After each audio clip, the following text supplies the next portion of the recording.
Olá, boa tarde, ótimo início de semana para você. Hoje, 21 de novembro, nós estamos ao vivo agora meio-dia em ponto e transmitindo também pelo Facebook. Acesse a nossa página e interaja com a gente, viu? facebook.com/TV Cachoeira. E começamos o NT Sul desta segunda-feira com um giro de notícias. A reforma do estádio Joaquim Vidal deve continuar após ser abandonada pelas empreiteiras na sua fase inicial. A Caixa Federal aprovou a readequação dos projetos do estádio Joaquim Vidal e da quadra de esportes do Campo da Bica, no bairro Noêmia. No caso do Joaquim Vidal, foi aprovada a continuidade da primeira etapa da obra, que usa recursos de uma emenda do deputado Henrique Fontana no valor de R$400 mil, sendo que metade do valor já está no caixa da Prefeitura. O Conselho de Administração do Banco do Brasil aprovou neste domingo um conjunto de medidas de reorganização institucional que deverá fechar 402 agências e ainda transformar outras 379 em postos de atendimento ao longo de 2017. Será implementado ainda um plano extraordinário de aposentadoria incentivada que tem como público-alvo 18 mil funcionários que já reúnem as condições para se aposentar. Para incentivar a adesão, o banco vai oferecer valor correspondente a 12 salários, além de indenização por tempo de serviço, que varia de 1 a 3 salários, dependendo do tempo de empresa. O período de adesão ao plano vai até 9 de dezembro. O governador gaúcho José Ivo Sartori deve enviar nesta terça-feira para a Assembleia Legislativa um pacote de mudanças que deverá ser o mais amplo da história do Rio Grande do Sul. Cercado de mistério, o chamado pacotaço deverá atingir diversos órgãos e setores da administração do Estado, com a extinção e fusão de 3 a 5 secretarias e de órgãos da administração indireta. Secretarias como Planejamento, Obras e Turismo estão na mira. Entre as extinções dadas como certas estão as da Fundação para o Desenvolvimento de Recursos Humanos, a Companhia Rio Grandense de Artes Gráficas e a Fundação Piratini, que mantém a TVE e a FM Cultura, consideradas pelo governo como desnecessárias à prestação de serviços à população. A coletiva de apresentação do pacote acontece amanhã às 9 horas da manhã no Palácio Piratini.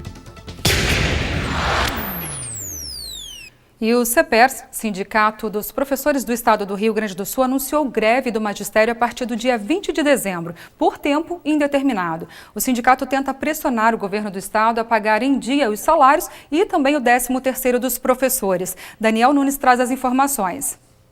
Oi, Darcy, a gente começa essa segunda-feira com esse aceno por parte do CEPERS de que uma nova greve possa acontecer no Rio Grande do Sul a partir do dia 20 de dezembro, se o governo não fizer aí o pagamento do 13º dos professores. Nós vamos conversar com a professora Gleci Hoffmann, ela que é diretora do 4º núcleo do CEPERS aqui em Cachoeira. Professora Gleci, o que ficou definido, o que se acenou aí por parte dos professores em relação ao parcelamento de salários e se não saiu o 13º? Nós tivemos a Assembleia Geral no Gigantinho na sexta-feira, dia 18, onde foi decidido que se até o dia 20 de dezembro, que é o prazo constitucional para o governo nos pagar o 13º, esse pagamento não for feito, nós não encerraremos o ano letivo. Isso significa que as notas não serão repassadas para o sistema EASY, que foi implementado pelo governo do Estado, e, infelizmente, nossos alunos não terão as suas notas, não terão o ano letivo encerrado, porque nós estamos numa situação crítica, onde nós não temos um aceno. O ano passado nós tivemos já que fazer um empréstimo do nosso 13º, e esse ano nem isso o governo acena.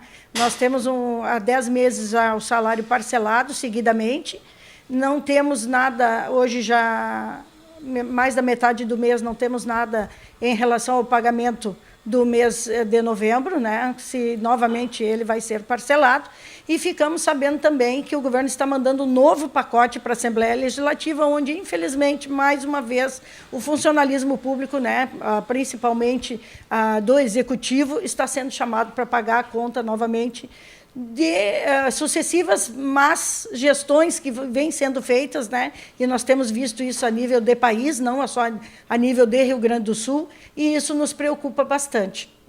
A questão do nosso IP, que somos o único estado ainda que tem o IP estadual, e eles estão querendo acabar com isso. O governo tem uma dívida imensa com o IP, que é a sua parte que teria que ser repassada todos os meses e não vem sendo repassado. e isso vai acarretar com que o governo queira fazer, que nem no Rio de Janeiro, aumentar novamente a contribuição previdenciária, né? Ao longo dos anos, essa contribuição vem sendo aumentada sucessivamente, nós pagávamos 5,4%, foi para 9%, foi para 11%, hoje já está em 14%, e o governo ventila a possibilidade de aumentar, durante alguns meses, essa contribuição para sanar as finanças do Estado. Professor Glessi, uma dúvida que certamente fica na cabeça dos pais e para muitos alunos, especialmente para quem está aí no terceiro ano do ensino médio, concluindo, pensando talvez em faculdade ou tentar alguma vaga através de ProUni, essa entrega, essa falta da entrega das notas, por exemplo, como é que isso poderia comprometer a questão do aluno? E se haveria uma outra possibilidade que não comprometesse, né, esse encerramento do ano letivo? É difícil, né? Nós estamos assim, ó, é o nosso último recurso, que infelizmente nós tivemos uma greve este ano, né? E infelizmente o governo não nos acenou com nenhuma possibilidade. Nós estamos há 2 anos já com o salário congelado, sem nem mesmo a reposição da inflação. Pela PEC 55, que está no Senado agora, né, que vai à votação agora dia 29 de novembro, nós vamos ter, a nível nacional, salários congelados, né, por 20 anos, prevendo somente uma reposição da inflação, mas que, infelizmente, aqui nem isso está sendo dado. Então, nós queremos trazer os pais e os alunos para o nosso lado, e nós já temos esse apoio da comunidade, porque está ficando difícil até dos colegas das grandes cidades se deslocarem para o seu local de trabalho, porque está muito difícil, né, cumprir com seus compromissos no final do mês com o parcelamento do salário. Nós não estamos exigindo nada que não seja direito nosso. Nós somos educadores e, enquanto educadores, ensinamos nossos alunos que eles têm que cumprir a lei, mas, infelizmente, os governantes não cumprem, né? Nós vemos, através de sucessivos anos, as contas dos governadores serem aprovadas pela Procuradoria com ressalvas, e essas ressalvas querem dizer o quê? Que há problema, né, de má gestão do dinheiro público. Só que eles nunca são penalizados. E, infelizmente, sempre o funcionalismo é chamado para pagar essa conta da má gestão de sucessivos governos.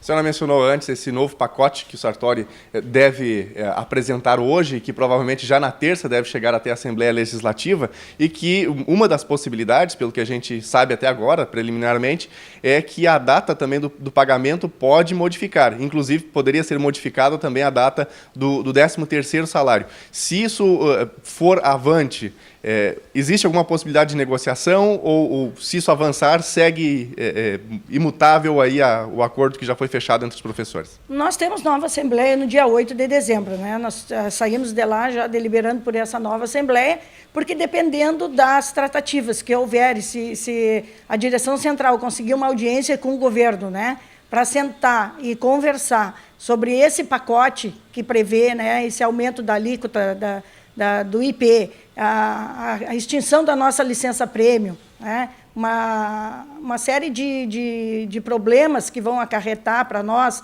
Nós estamos na iminência com o fechamento das escolas, com as enturmações que o governo já alargou, nós já tivemos uma audiência pública sobre isso, de colegas contratados serem demitidos.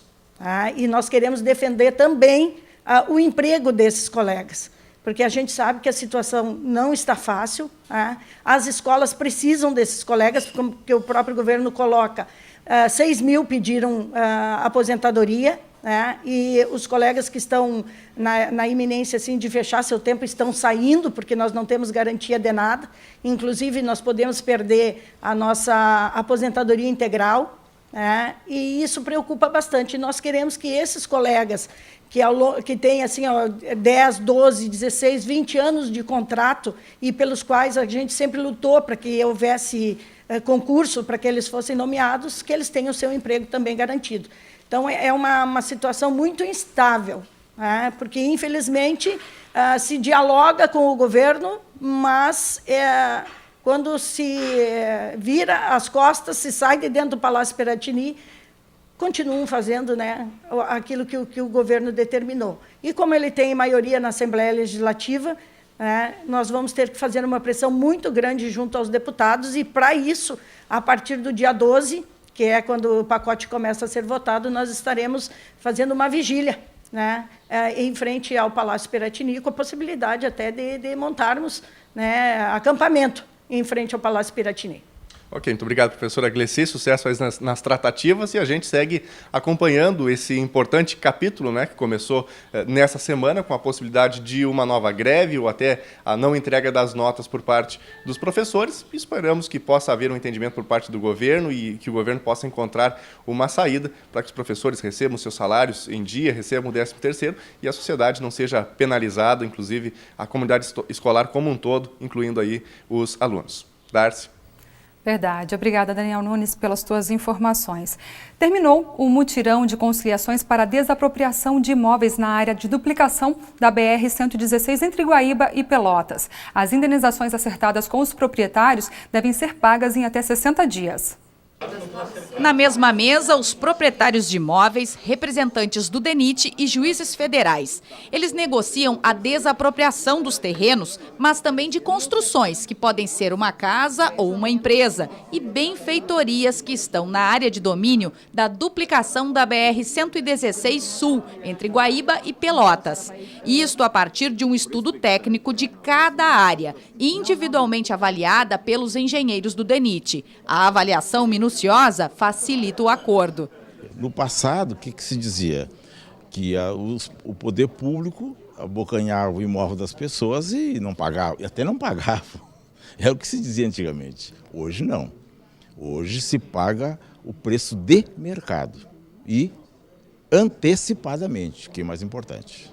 Neste 7º mutirão da Justiça Federal, são 43 processos de mais de 1.000 na extensão total da duplicação. A exemplo de outros mutirões de desapropriação, como nas BR-101, 386 e 448, a conciliação acelera o processo e os acordos. Quando não há um acordo, nós necessitamos de chamar a pessoa individualmente, nós necessitamos de realizar perícias que são dispendiosas e mais o custo de tramitação do processo na primeira instância e nas instâncias superiores. Então, com certeza, a demora seria bem maior e o custo do processo seria bem maior que ele é suportado pelo poder público. A dona Ivonir saiu satisfeita. Conseguiu até melhorar a avaliação prévia da área de 1.700 metros do sítio da família, próximo à Barra do Ribeiro. Eu saí satisfeita porque eu não queria mesmo ficar assim com essa pendência, entende? De ir para a justiça e reivindicar mais, sabe? Queria resolver para mim, mas vale um pássaro na mão que 2 voando. A seguir, as cartinhas para o Papai Noel começaram a chegar. Está aberta a campanha Papai Noel dos Correios. A agência dos Correios aqui de Cachoeira do Sul recebeu em torno de 300 cartinhas. E uma pergunta que se faz nessa hora, Marléo, é: que tipo de presente as crianças pedem? Você vai saber depois do intervalo. Quem sabe você não possa adotar uma cartinha também. Agora, 12h13 pelo horário de Brasília, nós já voltamos.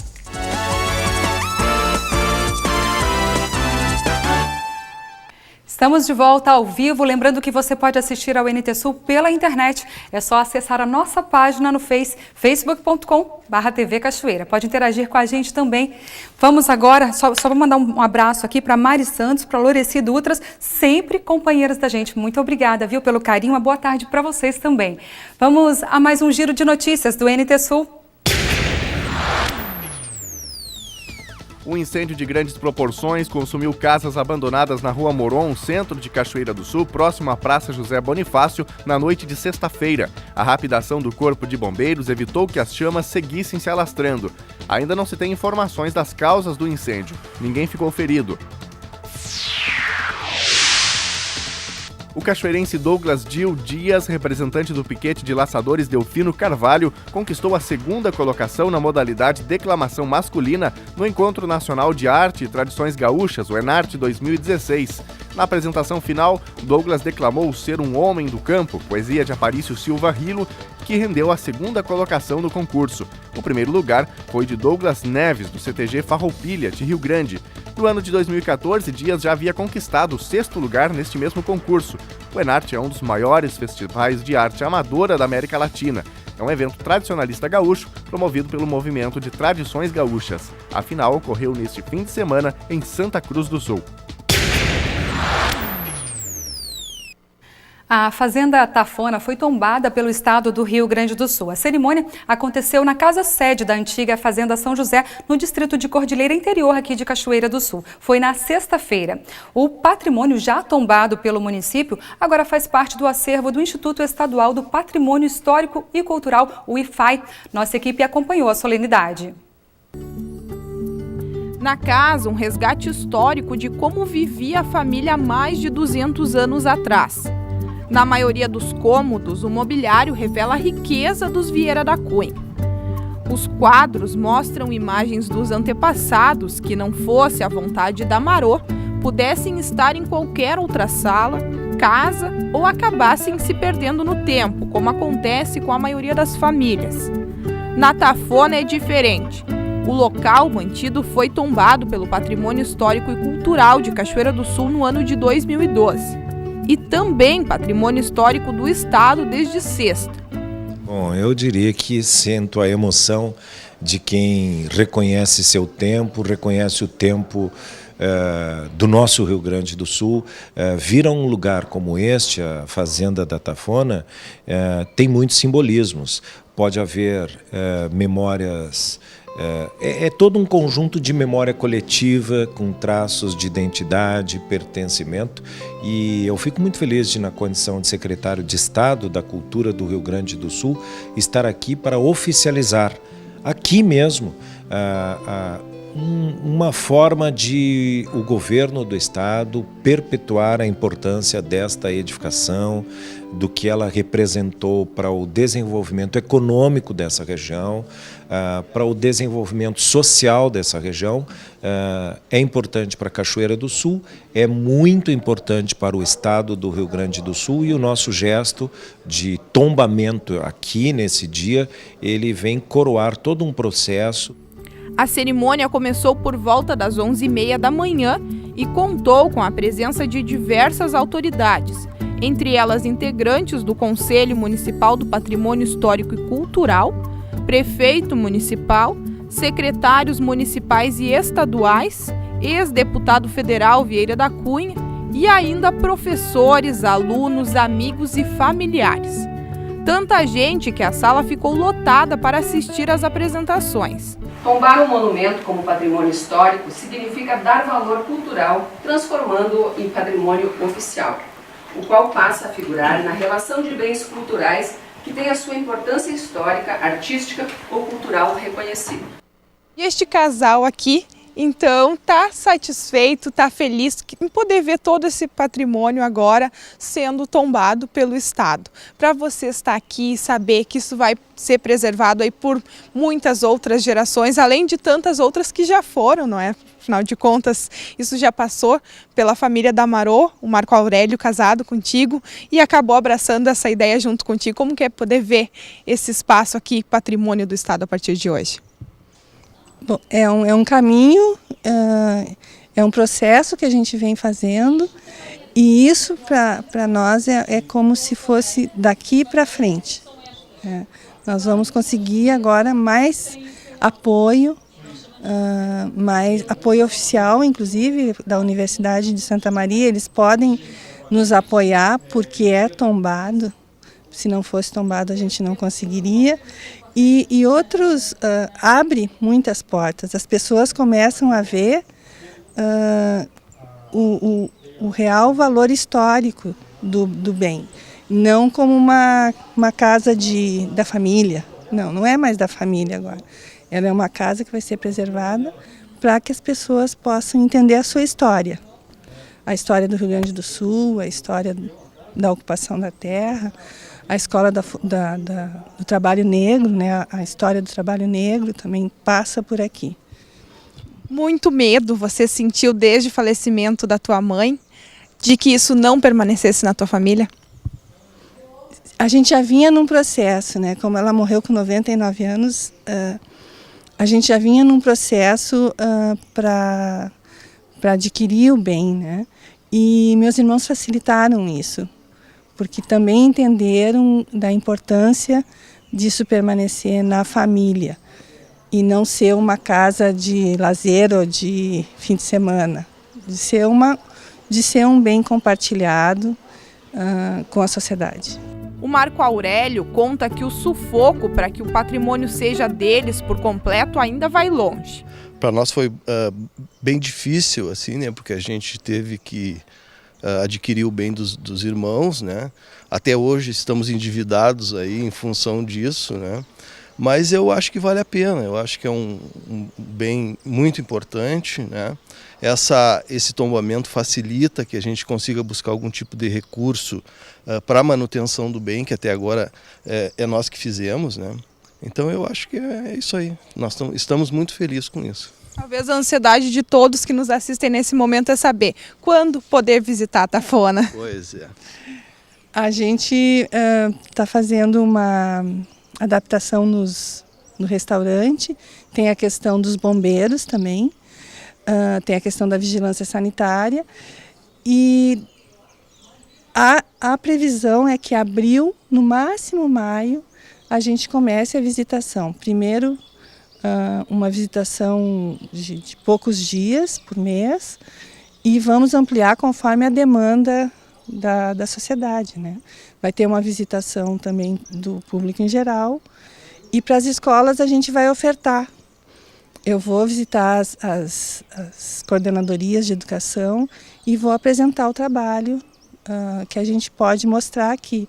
A gente pode mostrar a história portuguesa, a história da arquitetura, a história do negro, do trabalho negro. Do trabalho negro. E também tem a questão da geografia, da tomada do território. A diretora do IFAI, Miriam Sartori, fala dos próximos passos. Nesse aspecto, essa construção coletiva é fundamental. Então, a participação da universidade já tem um papel importantíssimo no sentido de fazer todo esse trabalho técnico de levantamento, né, levantamento métrico-arquitetônico, levantamento de diagnóstico das patologias, para a gente poder depois propor o projeto de intervenção para recuperar exatamente, né, eliminar essas patologias e torná-la mais saudável em termos de preservação, para ela continuar fazendo parte dessa paisagem maravilhosa. Então, a universidade já fazendo parte disso, a comunidade, né, a prefeitura também tem seu papel, o Estado é um parceiro. Não é o único responsável, mas ele pode, em função das leis de incentivo à cultura, né, é um mecanismo importante que tem nos dado condições de fazer a preservação do patrimônio, de fazer as restaurações. E aqui são intervenções que têm que ser feitas principalmente no telhado, né, na recuperação dos forros, algum tratamento. Então, são ações que agora, a partir do projeto do levantamento e diagnóstico da universidade e com a participação do IFAI, né, com todo o nosso expertise, nosso conhecimento técnico, a gente vai participar no sentido de elaborar o diagnóstico e o projeto de intervenção para a recuperação e tornar saudável essa edificação. O secretário revela ser bastante criterioso e, por isso, recorda de ter assinado apenas outros 2 tombamentos. Nós também pensamos muito a ideia de um Rio Grande multicultural nas referências do passado e do que queremos viver. O Rio Grande é plural, há a presença do índio, dos negros, aqui há traços da presença negra, dos portugueses, dos imigrantes, da imigração oficial alemã, italiana e de outras imigrações. Então, todo esse caldo cultural está presente e tem que ser objeto da política pública.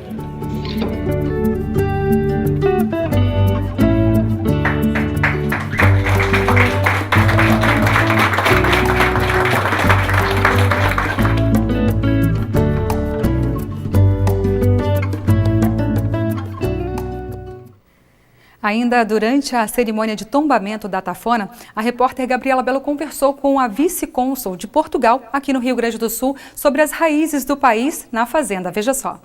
E de fato, para Adriana Ribeiro, ela que é vice-cônsul aqui no Brasil, do país Portugal, então esta é uma casa portuguesa com certeza. É sim, todos os elementos arquitetónicos da casa são uma referência portuguesa, é a imagem das casas que temos, milhares de casas assim em Portugal, muito por todo o país, espalhadas por todo o país, mas que nós identificamos imediatamente como uma casa portuguesa. Hoje pela manhã, quando chegastes aqui e observou a edificação, como também os móveis todos que ali estão, como se estivesse numa casa em Portugal. Sim, eu senti-me em casa. Acho que a expressão é essa.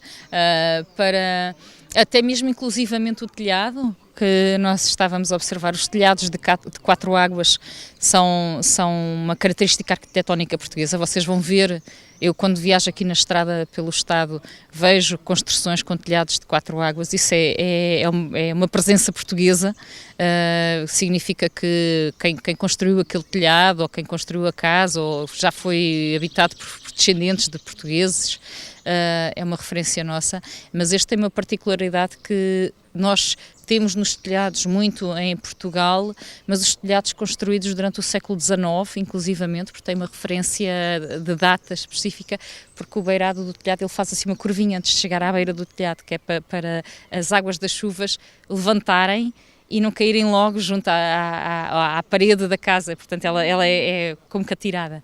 E isso nós vemos todos esses elementos arquitetónicos aqui, que ela está bastante fiel, foi feita por pessoas que tinham bem presente a referência que traziam de Portugal para viverem aqui, não é?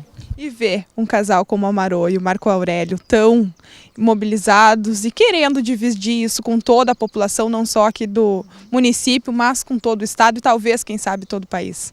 Isso foi uma das coisas que eu achei mais significativo, foi ver a casa e o que circunda, tudo tão bem cuidado, tão bem preservado, e custa bastante a manter uma casa fiel ao que foi construído pelos antepassados, não é? Esta casa foi construída em finais do século XVIII e inícios do século XIX, 1810, 1820.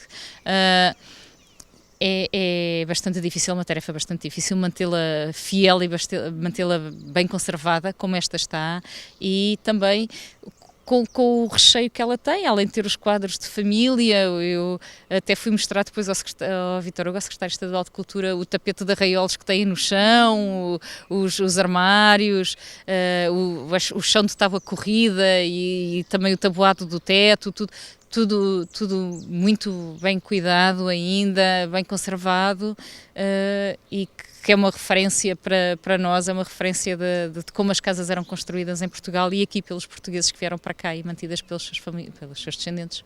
Para muitas outras gerações. É isso mesmo, espero que seja para muitas outras gerações e que possam todos vir e terem experiências que sejam relevantes para manter e para partilhar. 12h31 pelo horário de Brasília. Vamos falar de Natal agora. Em Cachoeira do Sul, 4 escolas participam da campanha Papai Noel dos Correios. A etapa agora é de buscar a parceria de padrinhos que adotem as cartinhas com os pedidos dos pequenos.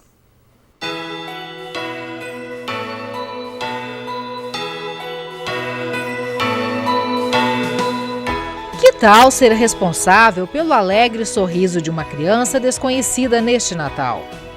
Que tal comprar um presente anonimamente, destinar e ficar com o sentimento e a certeza de que alguém recebeu e que o seu gesto foi a diferença na vida dessa criança ou adolescente?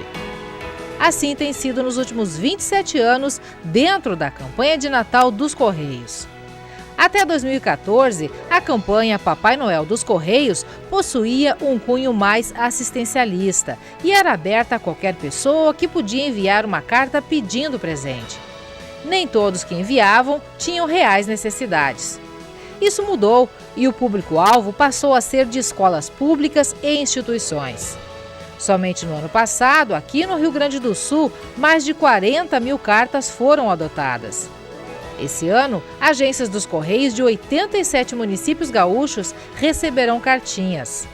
Aqui em Cachoeira do Sul, este ano, 2 escolas estaduais e 2 municipais, indicadas pela Secretaria Municipal de Educação e Coordenadoria Regional de Educação, estão participando. A agência dos Correios aqui de Cachoeira do Sul recebeu em torno de 300 cartinhas. E uma pergunta que se faz nessa hora, Marléo, é: que tipo de presente as crianças pedem? Existe algum limite de o que elas podem pedir ou não?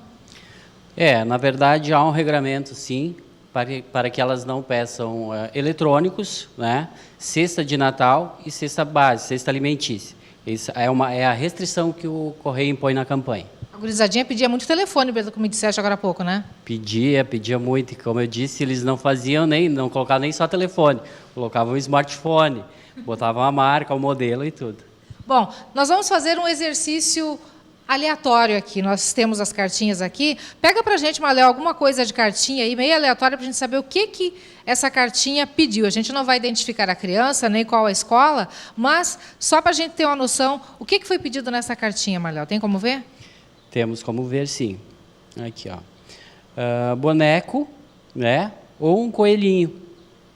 Vamos ver mais uma cartinha? Aqui nessa caixa, por exemplo, ó, essa aqui, a professora teve todo um cuidado de fazer um trabalho em sala de aula com as crianças, já exercitando o espírito natalino, ó, fez uma folha padrão com alguns desenhos, as crianças coloriram. O que pede aqui, Marléo? Aqui temos o pedido de uma bicicleta ou um par de tênis. Inclusive, colocou o número aqui. E até aproveitando, percebemos na leitura de cartas que é mais frequente o pedido de uma bicicleta ou um par de tênis, né? Então, isso também simboliza a vulnerabilidade dessas crianças, pedindo um calçado. A partir do ano de 2010, o projeto passou de assistencialista para ter um cunho mais social. Ele começou a atingir escolas e entidades com crianças que possuem algum tipo de vulnerabilidade social. E nós viemos em uma dessas instituições para conferir de perto o que as crianças pediram e o que elas pensam sobre o Natal. Quando chego na turminha do 2º ano, encontro alunos tímidos, desconfiados e quietos. Isso até eu explicar o objetivo da minha visita e perguntar a eles o que gostariam de ganhar no Natal. Presente! A responsável pela turma, a professora Simone, explica que antes da redação das cartinhas, aproveitou a campanha e trabalhou pedagogicamente com eles. Que a gente trabalha a carta, trabalha a escrita, trabalha até a relação social, assim, entre eles, né? Eles conversam, trocam ideias, né? A escrita e sempre falando assim, a gente explicou que era o Natal também, tudo, né? Que não é só ganhar presente, que é o nascimento de Jesus Cristo. Isso deixar bem claro, né? Que a gente é uma confraternização, uma troca, né? Aqui nessa comunidade aqui, esse tipo de atividade é especial até porque possibilita que eles peçam alguma coisa, algum desejo deles, que eles tenham um Natal diferente? Com certeza. É uma atividade assim que a gente fica muito agradecida ao pessoal que faz essa atividade, porque aqui a escola nossa precisa muito. E conversando com os pequenos, se percebe que todos eles estão cientes do sentido real do Natal, mas que, se aliado a esse sentido, vier o presente dos sonhos, melhor ainda. O Natal é uma festa. O que representa o Natal para ti? Representa a família reunida, representa a paz, representa todo mundo ficar reunido, representa não brigar com os outros, representa a amizade, representa a alegria. Mas e com toda essa representatividade, se vier com presente, melhor ainda? Melhora mesmo. Thales, o que tu pediu de presente na cartinha? Um skate e uma bola.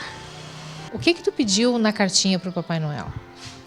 Uma boneca e uma maquiagem. Por que tu escolheu esses presentes? Porque a minha mãe não me dá. É? Uhum. Por que ela não te dá? Porque ela não tem dinheiro. Tá curta a grana? Uhum. Ana, o que tu pediu na cartinha endereçada ao Papai Noel? Eu pedi um material escolar e uma calça de brim. Material escolar e uma calça de brim. Por que tu pediu essas coisas? O material escolar que tá faltando algumas coisas e a calça de brim que eu não tenho. Me diz uma coisa, habitualmente no Natal tu sempre ganha presente ou nem sempre? Às vezes não e às vezes sim. Tu acha que tu vai ganhar esse presente que tu pediu? Sim. Colocou o número da calça? Não. E aí, qual é o número da calça que tu quer ganhar? Calça de brim que tu quer ganhar? Não sei. Quantos aninhos tu tem? 8. 8? Pois é, vamos ter que descobrir que tamanho é esse, né? Nos Correios, as cartinhas já estão sendo lidas e cadastradas para, a partir do dia 10 de dezembro, estarem expostas na agência central da Rua Saldanha Marinho para adoção. Qualquer pessoa pode participar. Basta escolher uma cartinha, comprar o presente e entregar na agência até o dia 16 de dezembro. As crianças serão contempladas na sexta-feira, dia 23. Não há preço que pague isso, essa ação, esse momento da distribuição do presente. Porque percebemos em muitas ocasiões crianças que realmente necessitam, que os pais não têm condição de dar aquele presente, talvez não ganhariam se a cartinha não fosse adotada por um padrinho. Realmente é indescritível assim, a emoção que passa para nós naquele momento da entrega do presente, que ela abre o pacote e vê seu pedido sendo atendido. E se acaso cair em suas mãos e você escolher a cartinha da Ana Carolina Guterres, que esqueceu de escrever o número da calça jeans que ela quer ganhar, pode ser tamanho 12, tá bom?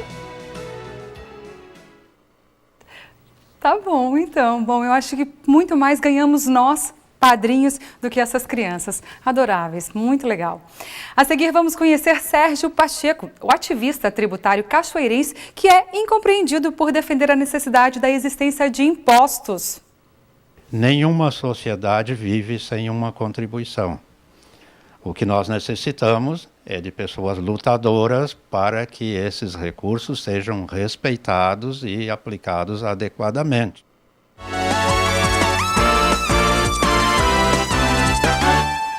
Pesquisas apontam que o Brasil está entre os países com a maior carga tributária e que oferece menor retorno aos contribuintes. Geralmente, as grandes manifestações e protestos públicos pregam a bandeira da redução dos impostos e da menor carga tributária. Mas há quem defenda a ideia de manter os impostos, só que exigindo, é claro, o devido retorno em serviços de qualidade. Lena Caetano conversa com Sérgio Pacheco, um defensor dos impostos no Brasil. Nem mais, nem menos impostos. Esta é a principal bandeira de um personagem bastante conhecido aqui em Cachoeira do Sul, até porque em todas as mobilizações de cunho social ele está sempre presente com esta bandeira. Eu vou falar com o senhor Sérgio Pacheco. Ele é o contador aposentado, mora aqui em Cachoeira do Sul e defende com unhas e dentes a necessidade da existência de impostos. E muita gente não entende o porquê disso, seu Pacheco. Boa tarde. Conta pra gente um pouquinho dessa sua iniciativa, dessa sua bandeira de luta. Boa tarde a você e a todos os telespectadores. Esta bandeira ela é muito importante para que as pessoas se conscientizem e procurem ser esclarecidas a respeito da necessidade de tributação. Porque nenhuma sociedade vive sem uma contribuição. O que nós necessitamos é de pessoas lutadoras para que esses recursos sejam respeitados e aplicados adequadamente. Tem que ter retorno. Tem que ter retorno, porque se pagamos, precisamos da compensação, a contrapartida. E o seu trabalho encontra a barreira justamente aí, quando o senhor menciona que não precisa de menos imposto, a pessoa diz, pô, mas ele é louco, não pode uma coisa dessa, a gente quer menos impostos, e o senhor diz que não, que o necessário é que existam impostos, mas que é necessário mais ainda que a gente fiscalize, que a gente queira o retorno de tudo isso. Na verdade, parece que é algo fora do normal dizer que não quer menos imposto. Mas se eu estou dizendo que não quero menos, com isso eu quero fortalecer o poder da cobrança e da exigência. Se eu estou pagando bem, eu quero serviço de boa qualidade. Agora, o momento que eu digo, quero pagar menos e quero receber mais, ou melhor qualidade, maior eficiência, perco um pouco a força da minha cobrança e da minha exigência. Este é o sentido. Porque se estamos pagando além daquilo que é necessário, com o poder da fiscalização, da transparência, vamos ter a ciência de que realmente está sobrando dinheiro. E aí nós vamos ver, sobrando e para aonde ele está ficando e por que ele não está atendendo às necessidades básicas da sociedade. A cada período eleitoral, nós acabamos de passar por quando se elege novos mandatários, as pessoas sempre comentam, tem que votar, tem que fiscalizar, tem que cobrar. É mais ou menos por aí essa sua bandeira de luta também? Exatamente, porque se eu estou dizendo que nós temos que cobrar e exigir, logo passa por a cabeça do cidadão, para o seu consciente, como eu vou fazer? Eu sou um cidadão, como eu vou cobrar? Então, por isso nós temos os vereadores, os deputados, os senadores, esses serão os nossos porta-vozes. Nós, dentro da nossa sociedade, se constrói, se busca aquela forma de como nós vamos agir e vamos ter esses cidadãos que são representantes nossos pelo voto para que eles sejam realmente o nosso suporte. O senhor me disse e mostrou também, as imagens mostram aí, alguns folhetos, material impresso que o senhor distribui para as pessoas, que o senhor usa como na sua bandeira de luta, e tudo isso financiado pelo senhor mesmo, dinheiro do seu próprio bolso. E mesmo assim, o retorno não é aquilo que o senhor espera, as pessoas não se interessam muito por isso. Por quê? Qual é a sua posição sobre isso? A posição que eu vejo, uma rejeição por parte da sociedade, é porque o egoísmo, aquele interesse em cada um resolver o seu problema sem se envolver com o problema do outro, então a consciência logo vem acusando assim para o cidadão. Eu preciso ser beneficiado, mas eu não preciso beneficiar ninguém. Eu tenho que ter vantagem, mas não vou construir vantagem para os outros. Esquecendo-se de que a sociedade toda ela vive num conjunto onde todos têm que buscar o bem comum. E por isso nós temos a política. Dentro da política buscamos o bem comum, que é através de movimentos como esse aí, buscando aproveitar o principal recurso para se chegarmos a esta satisfação daquilo que a sociedade precisa. Então, é uma luta bastante, ou muito diversa, mas que eu vejo muita segurança dentro dos argumentos que a gente consegue apresentar. O senhor tem bastante segurança. A gente faz um tempo antes dessa gravação que a gente está conversando aqui. O senhor Pacheco tem bastante argumento e tudo assim, bem ancorado realmente. E o que eu percebo é assim, o senhor mesmo já disse que as pessoas às vezes rejeitam um pouco, bloqueiam um pouco essa sua iniciativa. E mesmo assim o senhor não desiste. O senhor segue nesse trabalho formiguinha, solitário, nessa tentativa. O que o senhor ganha com isso? Qual é a sua satisfação com esse trabalho? É uma satisfação a gente sente-se privilegiado em saber que está fazendo um trabalho que busca um benefício para toda a comunidade em geral. Mesmo que a sua comunidade não corresponda? Mesmo que não corresponda. Um dia alguém vai contar essa história. Alguém vai dizer, um cidadão em tal época falou isso aí. Hoje nós estamos reconhecendo o que ele dizia. Erramos, perdemos tempo, deixamos de ser um colaborador. É comum alguém chegar e dizer assim para mim, muito bom esse seu trabalho, muito valioso, mas é uma pena que você trabalha sozinho, ninguém lhe ajuda. E aí eu respondo, você já é o 10º, ou 30º, ou 40º que me diz isso aí, mas até hoje ninguém me perguntou. Eu quero ser um batalhador, quero ser um contribuinte, um colaborador. Como eu faço para me integrar? Nenhum fez essa pergunta para mim.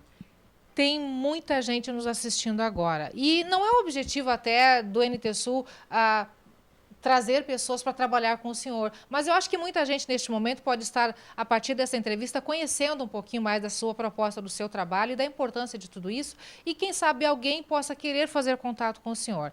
Qual é a forma, inclusive, de obter informações e, quem sabe, participar, se aliar ao senhor nessa iniciativa?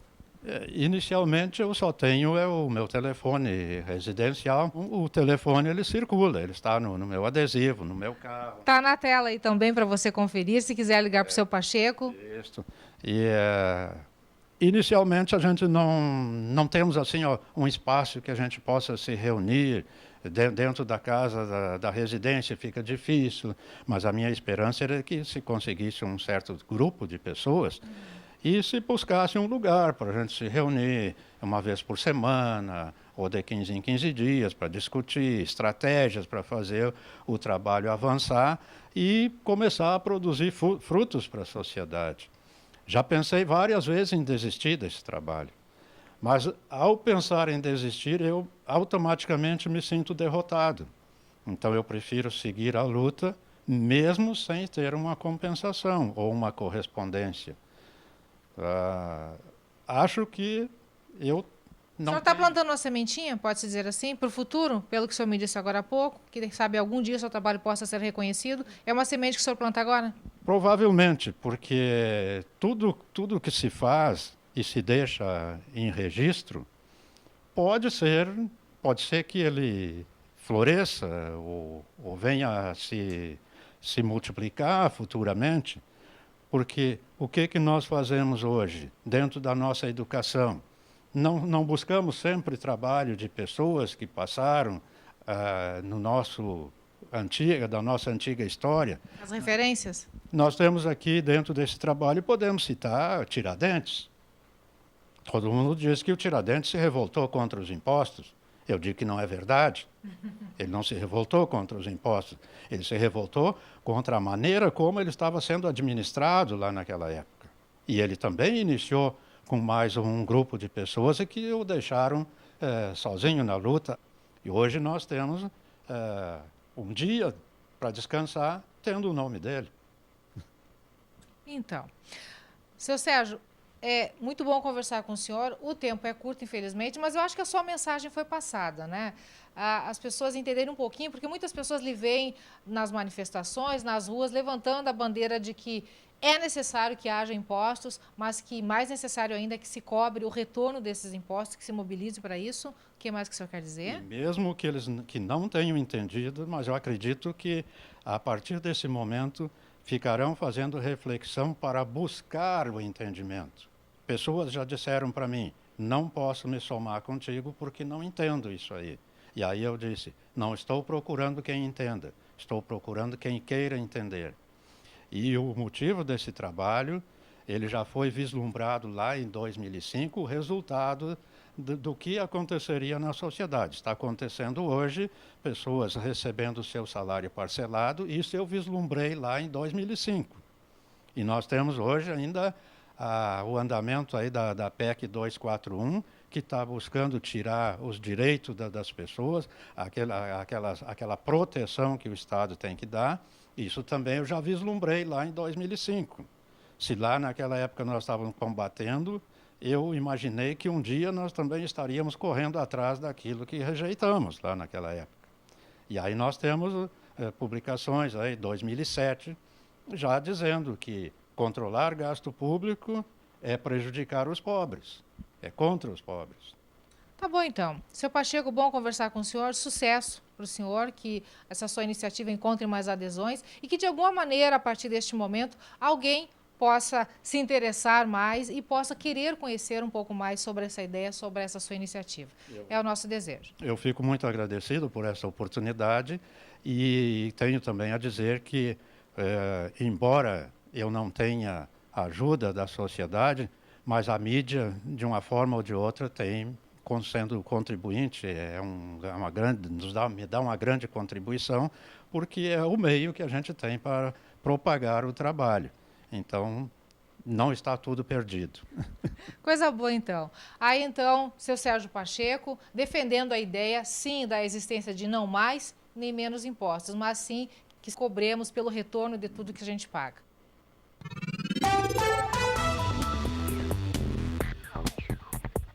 Em Cachoeira do Sul, a segunda-feira é de sol com algumas nuvens. Não há previsão de chuva para hoje. As temperaturas ficam entre 17 e 29 graus.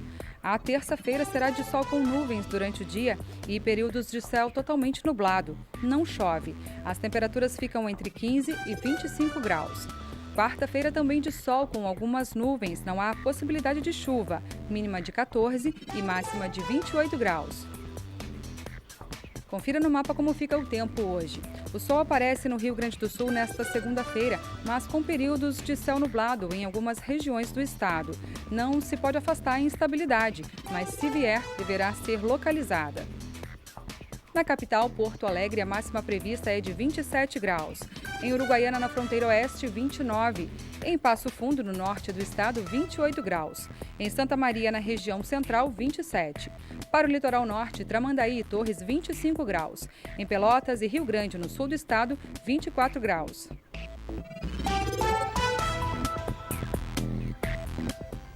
O NT Sul desta segunda-feira termina agora. Mais informações às 7 da noite no Jornal da Novo Tempo. Uma ótima tarde para você.